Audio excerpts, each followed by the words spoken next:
Hi guys and gals, thank you for joining me here. This is Lady Bobanan coming to you from my car in the great state of Texas.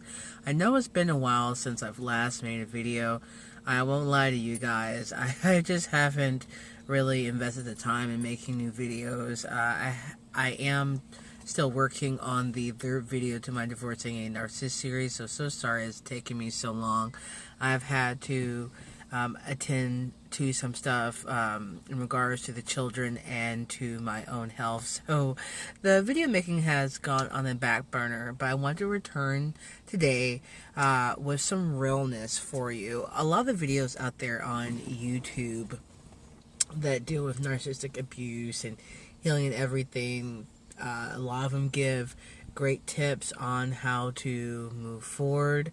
A lot of them give you some great tips on how to deal with the narcissist in your life.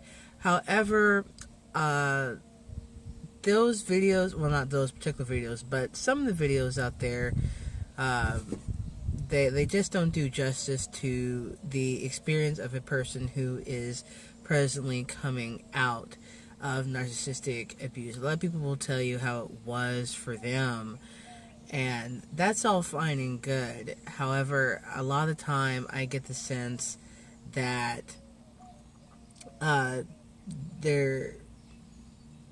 videos aren't as relatable, because I physically separated from the person in my life who I suspect to be pathologically narcissistic last year, and I physically separated from them in late October-ish, mid-October, something like that, and we were emotionally distant well before that. So the end of the relationship was a long time coming, so it wasn't like that in and of itself was a big hit to me.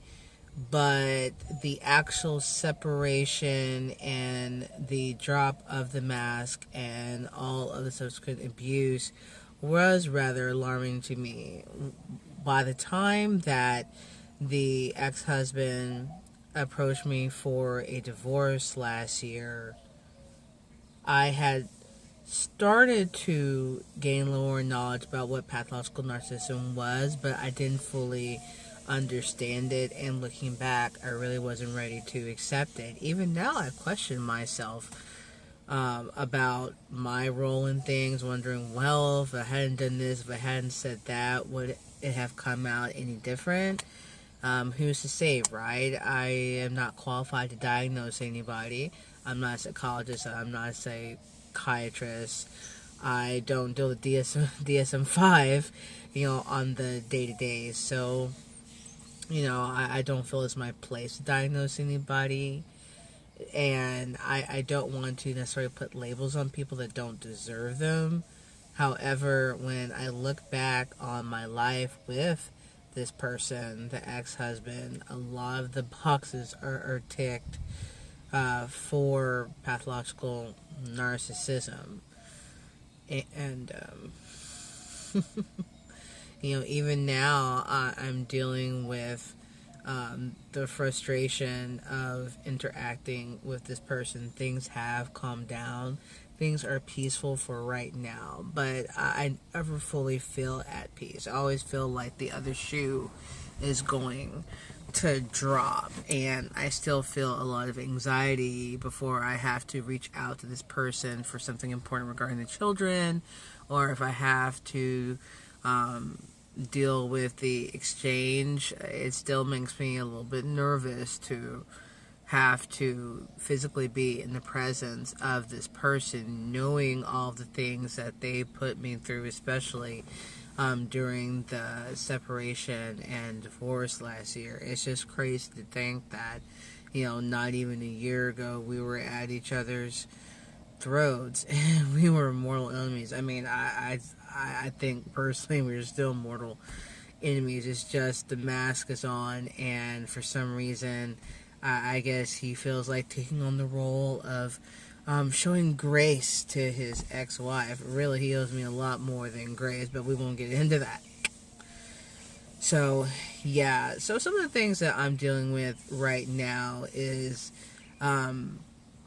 stepping in and out of the alternate reality of the narcissist. It takes a lot to orient myself back into normalcy after dealing with the ex-husband and his new supply, because they're carrying on like everything is perfectly fine, and honestly it's not.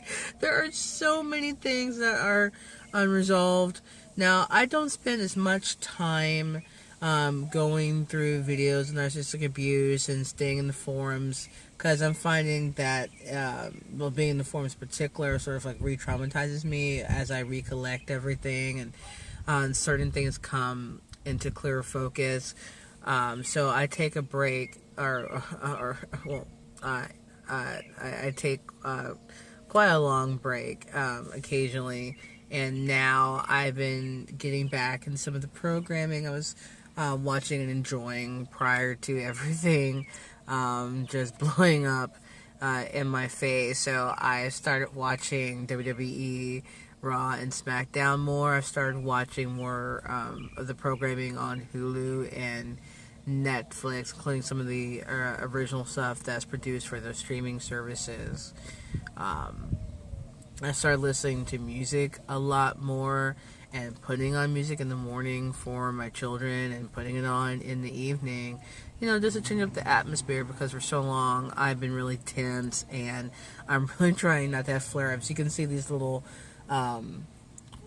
white raised areas on my skin.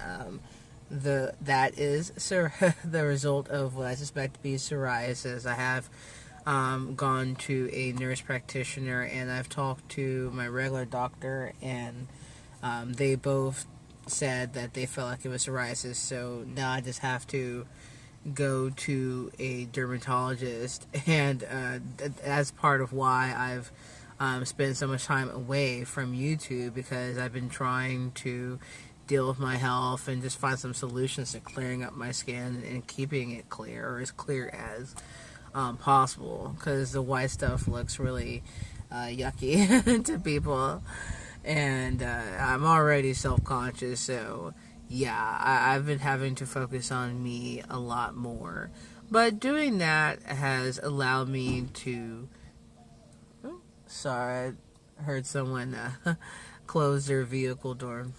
Alright, but yeah, so investing time in me has allowed me to really train my brain to work in a more efficient, productive fashion, because I'm not as concerned and preoccupied with what the narcissistic ex and his new supply are doing.